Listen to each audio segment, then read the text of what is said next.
Merhaba arkadaşlar, yepyeni haberlerle karşınızdayız. Afra Saraçoğlu Etiler'de Beci adlı mekanda görüntülendi. Saraçoğlu çıkışta "Bu yıl çok güzel geçti. Yeni yılda da sağlıklı ve huzur diliyorum" dedi.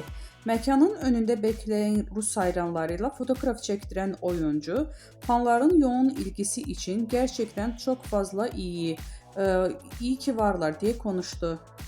Afra Saraçoğlu, "Hayatınızda biri var mı?" sorusuna "Şu anda kariyerime odaklıyım.